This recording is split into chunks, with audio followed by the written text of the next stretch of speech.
Shome Raturi analysis में आपका स्वागत है। दोस्तों, 2024 का जो वर्ष रहा है वो चुनावों का वर्ष रहा है। लोकसभा के जो आम चुनाव थे उसके अलावा भी कई राज्यों के विधानसभा के चुनाव भी संपन्न हुए। इस दौर में जो है जैसे हिमाचल प्रदेश हुआ, लोकसभा के साथ आंध्र प्रदेश हुआ, अरुणाचल प्रदेश हुआ और लोकसभा के साथ ही उड़ीसा हुआ, सिक्किम हुआ और वर्तमान में हरियाणा और जे.एंड.के में चुनाव चल रहे हैं असेंबली के। और इस 2024 के अंदर ही अंदर झारखंड और महाराष्ट्र के भी चुनाव होने हैं। शायद कुछ दिन में 2-4 दिन में ही इनकी घोषणा हो जाए, क्योंकि अभी चुनाव आयुक्त झारखंड और महाराष्ट्र के दौरे पे गए थे। इससे जस्ट पूर्व मतलब 2023 के एंड में भी कई राज्यों के चुनाव हुए, जिसमें छत्तीसगढ़ भी था, मध्य प्रदेश था, ये राजस्थान था, तेलंगाना था और मिजोरम भी था, जिनमें से 3 बड़े राज्यों में बीजेपी को सफलता मिली। छत्तीसगढ़ में उनकी सिटिंग सरकार हटाई, मध्य प्रदेश में दोबारा रिपीट किया और राजस्थान में सरकार बनाई। तो यह एक बहुत बड़ा महत्वपूर्ण उपलब्धि थी बीजेपी के लिए। तेलंगाना जो है कांग्रेस के पास चले गया और मिजोरम में एक किस्म से बीजेपी समर्थक ही होते। तो जब मैं जिक्र कर रहा हूं, आज मैं महाराष्ट्र की राजनीति पर जिक्र करूंगा, क्योंकि महाराष्ट्र की जो राज्य है लोकसभा सांसदों की दृष्टि से उत्तर प्रदेश के बाद दूसरा सबसे बड़ा राज्य है पूरे देश में। उसमें जो कुछ नाटकीयता चल रही है, जो कुछ डेवलपमेंट हो रहे हैं, उस पर मैं चर्चा करूंगा। उससे पहले मेरा आपसे निवेदन है कि आप मेरे इस चैनल को लाइक कीजिएगा, सब्सक्राइब करेगा और कमेंट जरूर करेगा। धन्यवाद। वैसे तो लोकसभा के चुनाव अभूतपूर्व थे और अकल्पनीय थे। इस वजह से नहीं कि बीजेपी के कम सांसद आए, बीजेपी की शक्ति कम हुई एक इंडिविजुअल पार्टी के रूप में, लेकिन इस समय जो है विदेशी ताकतें का बड़ा इंटरफेरेंस था इसमें। आपको प्रत्यक्ष नहीं दिखा होगा, लेकिन अप्रत्यक्ष रूप से ये सब चल रहा था। धन कुबेरों ने जो है, जो भारत की प्रगति नहीं चाहते थे, उन्होंने अपने खजाने खोल दिए थे, कुबेर के खजाने खोल दिए थे। इवन चीन का भी इसमें इंटरेस्ट था। तो आपने देखा होगा कुछ चीन के पलड़े पे कुछ ऐसे न्यूज पोर्टल थे जिनको पैसा मिलता था।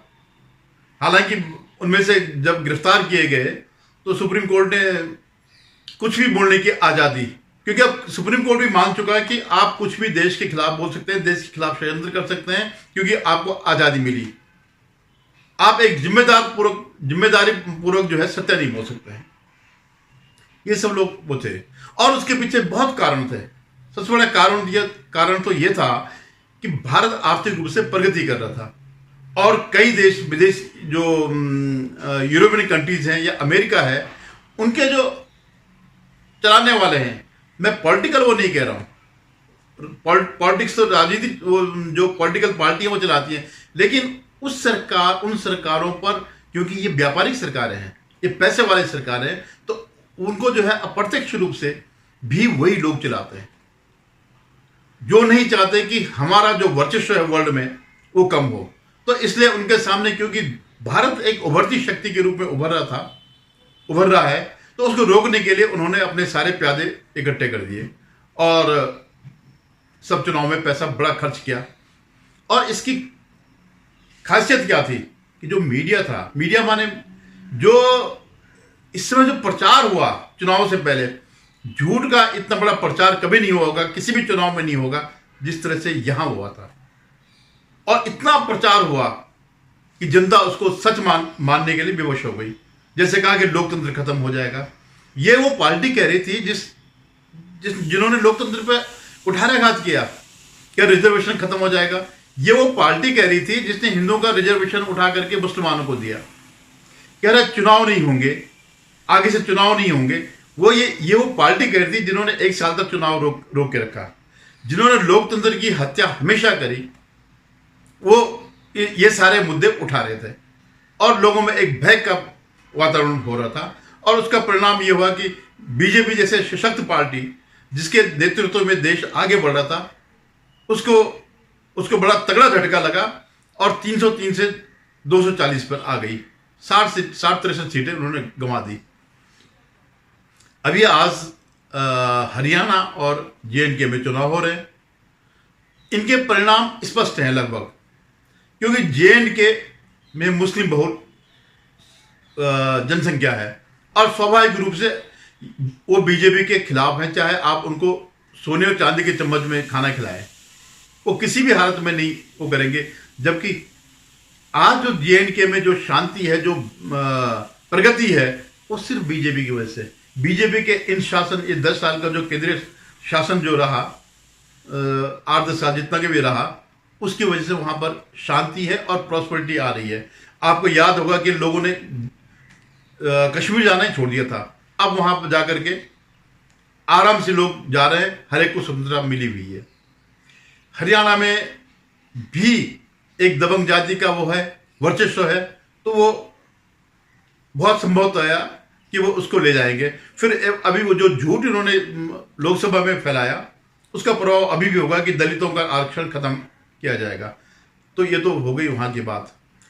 अब मैं आता हूं महाराष्ट्र में। महाराष्ट्र में अगर आप लोकसभा चुनाव की बात करें तो जो महाविकास अघाड़ी गठबंधन था, उसने बहुत ज्यादा सफलता प्राप्त करी इनके मुकाबले, महायुति के मुकाबले। ये अकल्पनीय वो था, क्योंकि वही झूठ का जो प्रभाव था वहां पर भी था। उसके अलावा एक फैक्टर वहां पर और भी है, मराठा आरक्षण। अब मराठा आरक्षण वहां पर ऐसा मुद्दा है कि अगर मराठों को आरक्षण दे तो ओबीसी वाले नाराज हो जाएंगे, अदर ओबीसी वाले, और अगर उनको न दें तो ये अलग हो जाएंगे। तो जब 2019 के जब चुनाव हुए तो एक जो जनमत था, उस शरद पवार और कांग्रेस ने जो जनादेश था उसकी चोरी कर दी और अपनी सरकार बना दी उद्धव ठाकरे को लेकर के। तो मन में लोगों के अंदर बहुत सा कुड़बुड़ाहट थी। अंततः 2.5 साल में पुनः जनादेश की वापसी हुई और महायुति की सरकार बनी। और इसके अलावा बाद में कुछ समय बाद शरद पवार की पार्टी भी इसमें जुड़ गई। अब आज जो है 2 बड़े बड़े तगड़े तगड़े महागठबंधन वहां पर लड़ रहे हैं, यूपीए के हैं या महाविकास अघाड़ी, जिसमें कांग्रेस, शरद पवार और उद्धव ठाकरे का बचा खुचा शिवसेना। दूसरी तरफ बीजेपी, उद्धव जो शिवसेना का असली वो है, शिंदे के नेतृत्व वाली शिवसेना, और अजीत पवार वाली एनसीपी, जो वो भी जिसको की मान्यता मिली असली एनसीपी की।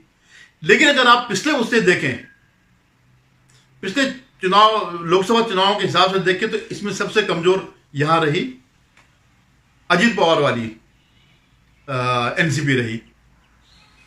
अब आप ये देखिएगा कि जो मैंने थंबनेल में दिया कि अजीत पवार मुख्यमंत्री होंगे, आप हंसेंगे इस बात को लेकर के, लेकिन मैं आपके सामने एक तर्क रख रहा हूं, एक जो मैंने एनालिसिस किया, क्योंकि नहीं लग रहा है कि वहां पर किसी भी गठबंधन को स्पष्ट बहुमत मिलेगा, ना बीजेपी के महायुति को और न कांग्रेस एनसीपी की एमबीए को, महाराष्ट्र विकास अघाड़ी। विकास तो भगवान जाने क्यों विकास रखा, लेकिन नाम रखने में कुछ नहीं है। जैसे अखिलेश नाम रखते पीडीए से क्या वो पीडीएस की याद आती मुझे, वो जो सरकारी राशन मिलता है। तो इन दोनों अब थोड़ा सा वो तो कम हो गया। जो लोकसभा का वो था, चुनाव का जो जनता में वो था, जो भी भ्रम था, उसमें से काफी कुछ निकल गया।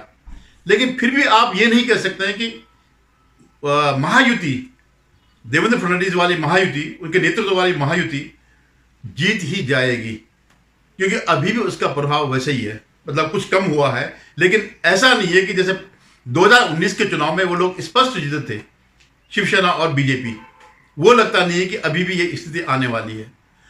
उधर वहां पर भी जो इन्होंने सफलता प्राप्त करी थी, महाविकास अघाड़ी ने, कांग्रेस सबसे बड़ी पार्टी के रूप में उभरी, फिर ये उद्धव ठाकरे, और फिर उससे जस्ट थोड़ा सा कम जो है शरद पवार के नेतृत्व वाली पार्टी उभरी थी। उन्होंने अपना वर्चस्व कायम किया। अब इसमें एकदम पर जो मैं बता रहा हूं, अभी कुछ ही महीने हुए हैं, जून तो 4-5 महीने हुए हैं, तो इस बीच जो है इतना फर्क तो नहीं पड़ेगा कि ये लोग 2019 वाली स्थिति में चले जाएंगे। लेकिन हो क्या रहा है, जो लोकसभा के जो चुनाव के जो परिणाम आए उसने दोनों गठबंधनों में खटपट करवा दी।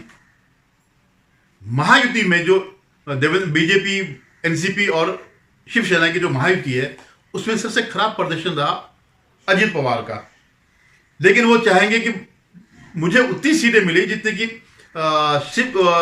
एनसीपी को 2019 के चुनाव में जितनी सीटें उन्होंने लड़ी। अगर वो इतनी सीटें लड़ते हैं जितनी सीटें वो तब लड़े थे तो ये गठबंधन चल नहीं पाएगा। ये एक बिल्कुल अव्यावहारिक होगा, क्योंकि इतनी सीटें गंवाना एक समझो, क्योंकि ऐसा भी है उसमें कि जो शिवसेना और बीजेपी के बहुत कम वोट ट्रांसफर हुए हैं अजित पवार को, और अजित पवार जो एनसीपी है उसके तो कोई भी वोट ट्रांसफर नहीं हुआ। तो एक समझ से फिलहाल एनसीपी जो है लायबिलिटी है इस गठबंधन के लिए, और वहां की स्थिति और है। वहां अनपेक्षित रूप से जो है कांग्रेस सबसे बड़ी पार्टी इमर्ज हो गई।